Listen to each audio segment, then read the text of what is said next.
Good morning, afternoon, evening, and good dawn, heroes. This is your boy Cypherx, bequeathing you a splendiferous day. To all of my mobilites out there, I wanted to deepen my knowledge of decent games, so today I wanted to do my first premium game review. Yes, that deep dark cavern of the Play Store that you never ever touch because we're too busy spending our money on gotchas. For those unfamiliar, a premium game is a buy-to-play game, usually with minimal to zero of the freemium BS present in 99% of mobile games. Cool, we up to speed? We up to speed.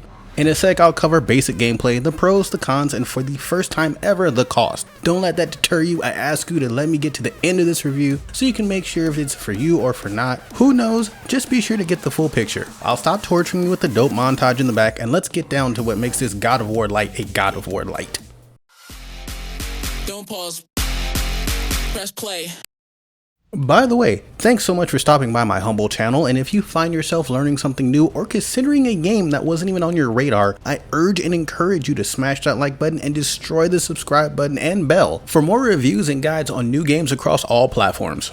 Today we're looking at Blade of God, brought to you by PG Soul Games, a company I know next to nada about, but praise the sun do I love that name. Blade of God is a solid action RPG that takes clear inspiration from the likes of Devil May Cry, Dante's Inferno, and most notably, God of War. In the story, you follow our hero Chaos on his journey following his rebirth during the War of the Gods. As you progress, you'll fight a wide variety of monsters and bosses that all look like a mix of Christian, Norse, and Greco-Roman mythology. Up front, the graphics are a tad rough, but they have a comic-like class to them that I appreciate. I get heavy PS2 vibes from this game. They do some cool things with the dynamic camera and finisher moves to help keep the action going.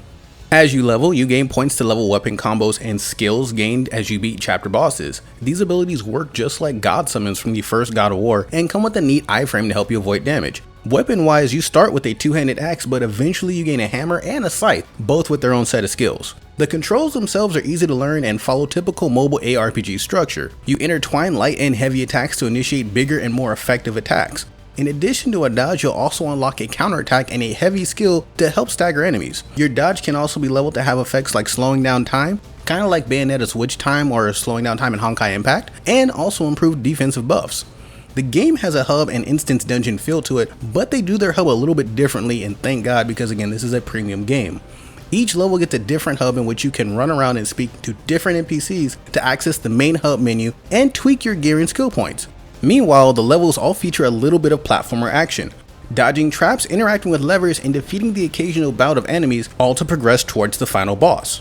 Now, quick side note here, the main character Chaos takes a couple things from a lot of my favorite characters. First, he's named Chaos and he's fighting a guy named Loki, and this really reminds me of the Chaos and Loki from the original Ragnarok Online comic, the one where you had the Chaos with the red hair and you had Loki who had like bone armor, he was an assassin, etc. You guys know who I'm talking about. Second, he has the same ghost arm enemy interaction grab skill that Nero has from Devil May Cry 4 and 5. And thirdly, he has the same kind of series of two-hander actionables that Dante had in Dante's Inferno. So this guy is a heavy menagerie of a lot of different games I've played, and that's why I can appreciate the little bit of work that these guys at PG Soul Games have done to create their own little character. You know, it's kind of like a homage to some of the better characters that have existed in game history. On that note, let's touch on a few things that don't work for this game. Firstly, and it's a minor thing, but the voice acting is a little cringy at some points. Like, sometimes it's okay, and if you're in the story, you can follow along and everything, and you get the gist of the story between the character Chaos and his friend Heim and etc. But I found that after a while, I was just reading along and then just skipping through as fast as possible. The second thing that bothered me about this game were the graphics, and I already kind of mentioned this, but let me just expand. The graphics, they do what they need to do. However, they are broken in some cases. Like, I often fell through the floor and, you know, it would like lock my character in place, or sometimes enemies would like graphically mesh me into a corner. And bear in mind, this only happened like twice over the course of like 30 to 40 minutes of gameplay, but the fact that it does happen kind of sucked. At the end of the day, this wasn't like a huge thing. I still played and enjoyed the game, and I'll link up my gameplay again in both the description and up top here. But the idea is that it's an overall fun package of a game that they've put together here. It's a little indie company. They're obviously fans of the action RPG genre, and they tried their best to bring a premium title to the mobile platform, which I respect. Now finally, on that subject, how much does this game cost? Well, you can play the demo for free. The demo will go up to 2 levels, giving you a general idea of what the combat's going to be like in the action and the overall comic graphical feel of the game.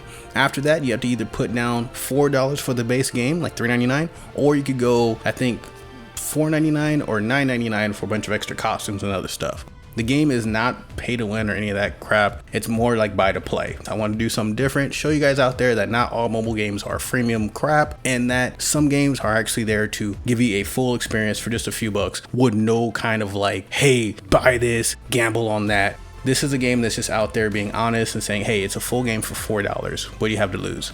If you want to see some examples of some of the gameplay, the combos, etc., go ahead and again check down in the description below, or check the card in the corner here for some actual raw gameplay, storyline, and all that stuff. I hope you guys enjoy, and I hope you guys, decide to give a different kind of game a try. This is your boy Cyfrix. Wish you an amazing day. Love, peace, and elevate your hunts, y'all. Lates.